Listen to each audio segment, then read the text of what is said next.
teknologi informasi untuk mendukung terpenuhinya prinsip-prinsip dasar demokrasi pemilu dalam bentuk keadilan, transparansi, akuntabilitas. Kemudian seharusnya kualitas dan keadaan teknologi yang digunakan dalam proses pemilu, baik sebagai alat utama ataupun sebagai alat bantu, harus dibangun dengan standar kualitas yang tinggi. Kemudian, namun di dalam implementasinya, kami melihat bahwa Sirekap dalam pemilu 2024 ini tidak memenuhi kualifikasi sebagai sistem yang kredibel, sesuai dengan yang diharapkan. Implementasi Sirekap di lapangan memuat banyak keganjilan yang mengarah kepada terfasilitasinya kecurangan dalam pemilu. Dalam hal ini KPU sudah lama menerapkan digitalisasi berbasis teknologi informasi dalam beberapa siklus pemilu sebelumnya. Namun selalu timbul permasalahan dalam implementasinya sehingga bisa menimbulkan kecurigaan bahwa jangan-jangan sistem IT dalam proses pemilu digunakan untuk sarana kecurangan. KPU telah menyebut bahwa Sirekap sebagai alat bantu untuk hitung suara pemilu.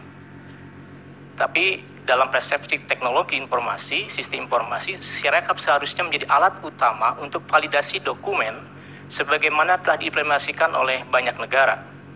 Penggunaan Sirekap adalah langkah utama untuk menjaga integritas pemilu, juga untuk mempercepat verifikasi dokumen dan memudahkan akses terhadap data.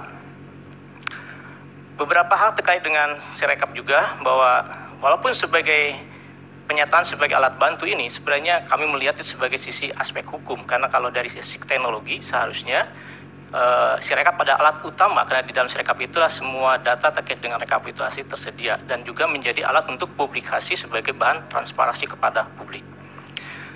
Nah, dalam melakukan analisis ataupun juga menyampaikan beberapa keganjilan, kami mengambil pola pandang sebagai ahli forensik, ya, bahwa dalam forensik itu kalau melihat sesuatu kita melihat gejala, kemudian selepas itu kita melihat analisa. Dalam hal ini, kami melihat ada beberapa hal yang kami sampaikan sebagai identifikasi, bahwa ada fakta-fakta di lapangan yang kami tangkap tanpa ada analisis tertentu dengan teknologi informasinya. Kemudian juga ada beberapa keganjilan yang kami identifikasi dari sistem informasi pemilu itu sendiri, ya, terdiri daripada analisa mengenai DPT yang disampaikan kepada para partai, kemudian juga terkait dengan mobile apps-nya, terkait dengan back-end, front-end, atau portal pemilu itu sendiri, serta beberapa identifikasi yang kami temukan terkait dengan form C hasil. Nah, salah satu fakta di lapangan itu adalah banyaknya masukan, kemudian juga laporan dari masyarakat terkait dengan berbagai macam keganjilan, kejanggalan implementasi Sirekap, ya, dari mulai kesalahan hitung, angka yang tidak akurat, ya, kemudian penjumlahan dan berbagai hal terkait dengan fakta di lapangan. Kemudian juga kami melihat tampilan Sirekap itu sendiri, ya. Jadi kalau dalam catatan kami berdasarkan web arsip, pertama kali tampilan data Sirekap itu adalah pada hari pencoblosan itu 14 Februari jam 18.30. Itu sudah menampilkan angka 5% keseluruhan dengan posisi kurang lebih ada di angka seperti itu, ya. Jadi maksud kami itu 2x, 5x, 1x itu adalah kurang lebih angka di angka itu. Dan angka-angka ini selama dalam beberapa waktu ke depan itu tidak mengalami perubahan. Jadi seolah ada hal yang konsisten di dalam angka. Sementara data-data yang terverifikasi, yang tervalidasi itu bergerak persentasenya. Kemudian dan dalam hal ini Sirekap dipandang oleh KPU sebagai salah satu alat untuk publikasi. Karena walaupun ada anomali, KPU menyatakan tidak akan melakukan penutupan karena itu merupakan salah satu alat untuk menyampaikan publikasi kepada publik. Kemudian hal lain yang kami temukan terkait dengan sistem informasi itu sendiri, ya. Nah, dalam hal informasi ini kami perlu menyampaikan sedikit ilustrasi bahwa garis besar daripada sistem Sirekap yang kami tangkap itu adalah pertama ada DPT yang diserahkan kepada partai, kemudian ada sistemnya sendiri yaitu ada mobile apps, kemudian ada sistem back-end servernya KPU, kemudian ada sistem front-end yang kemudian tampil sebagai hasil yang terpublikasi. Nah, dari poin-poin ini ada beberapa hal yang kami tangkap sebagai keganjilan. Yang pertama itu adalah dari DPT yang diserahkan kepada partai itu kami melakukan proses filtering data basis terkait dengan beberapa hal yang seharusnya tidak muncul ya, misalnya usia yang di bawah 17, di atas 100, kemudian data berkaitan dengan lokasi ya. Sehingga kalau dikumulatifkan itu ada data-data yang bermasalah sebesar kurang lebih 86.433.730 data ya, kumulatifnya. Kemudian yang kedua, analisis terkait dengan aplikasi mobile ya. KPU sudah meluncing aplikasi mobile ini beberapa tahap ya, dan kami mencoba untuk melakukan reverse engineering terhadapnya. Ada beberapa catatan di sini bahwa sebelum dilakukan launching secara publik itu telah melakukan proses disebut dengan staging, yaitu proses untuk melakukan simulasi, kemudian juga mungkin uji coba ya. Nah, dalam proses staging dari pengamatan yang kami dapat itu tidak ada permasalahan. Tetapi kemudian ketika dilakukan proses penyebaran ataupun pengeluaran kepada publik ya, production, itu mulai muncul beberapa indikasi ya yang mencurigakan. Antara lain itu bahwa pada proses staging awal ya, ketika dilakukan uji coba itu masih tercatat bahwa satu akun user yang diwakili oleh username, email maupun password itu hanya dimiliki oleh KPPS dan KPK atau PPK ya. Tetapi pada versi berikutnya yang sudah di launching pada tanggal 10 Februari itu muncul tambahan-tambahan kode. Nah, tambahan-tambahan kode ini ternyata setelah kita analisis itu memungkinkan satu device bisa multi-user, ya, kemudian multi-wilayah, yang jauh berbeda dengan proses staging. Nah, ini memungkinkan satu orang bisa login di beberapa device. Ya.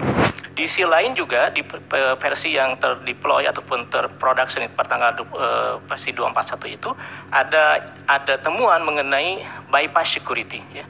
Nah, bypass security ini berdampak kepada hilangnya data integritas dari file yang diunggah. Sedangkan integritas file itu menunjukkan keaslian. Kemudian berikutnya dari sisi back-end authentication ya, bahwa suatu sistem itu sangat dipengaruhi oleh bagaimana proses autentikasi. Jadi siapa yang boleh masuk, siapa yang bisa mengakses.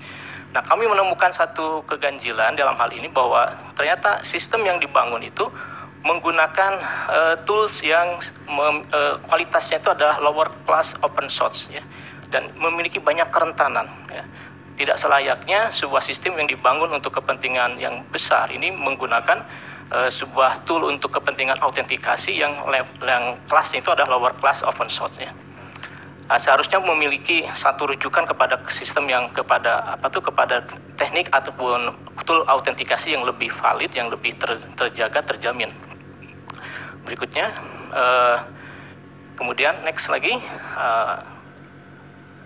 ya terus. Nah, kemudian dari catatan ini ada, jadi harusnya salah satu acuan itu ada kepada data dari Gartner, data yang sudah menjadi rujukan dari semua pengembang sistem informasi mengenai autentikasi ini. Ya. Berikutnya kemudian salah satunya itu adalah kerentanan. Ya. Jadi kami melihat bahwa sistem autentikasi dari Sirekap ini memiliki kerentanan, terbukti dari bahwa aplikasi yang digunakan yaitu Keylog itu ternyata memiliki CVE. CVE itu adalah sebuah modul kerentanan yang terpublikasi yang harus segera ditutup ya, tapi masih digunakan gitu ya.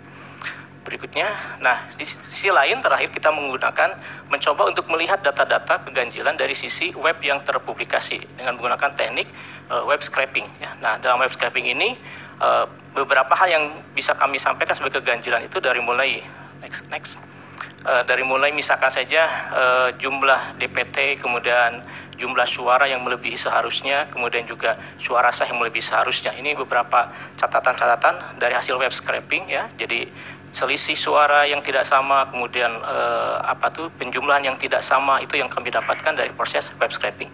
Berikutnya. Kemudian pada tanggal 27 Februari itu KPU menyatakan bahwa mereka melakukan koreksi terhadap 154.000 data TPS ya. Tetapi yang agak mencurigakan ataupun ada keganjilan itu adalah proses koreksi itu tidak berdampak pada angka persentase gitu. Seharusnya dengan sekian banyak koreksi itu setidaknya ada fluktuatif data yang nampak juga dari publikasinya.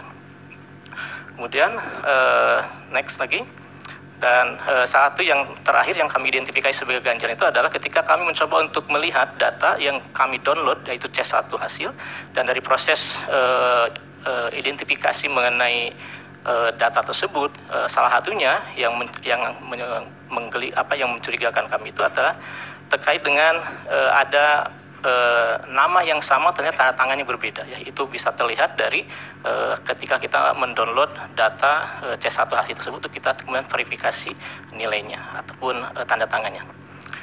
Kemudian dari proses tersebut, maka keseluruhan temuan ini menegaskan bahwa Sirekap tidak memenuhi standar testing dan validasi yang diperlukan untuk sistem rekapitulasi dan publikasi hasil penghitungan pemilu yang dapat diandalkan. Nah, kondisi ini dibuktikan dengan banyaknya kelemahan dalam keamanan, integritas, dan kehandalan sistem yang berdampak pada terfasilitasinya kecurangan dan akan mengganggu integritas proses pemilu secara keseluruhan. Saya kira itu yang mulia sebagai gambaran mengenai paparan kami mengenai beberapa isu mengenai keganjilan yang dapat kami tangkap dari implementasi Sirekap. Terima kasih Pak Yudi. Dari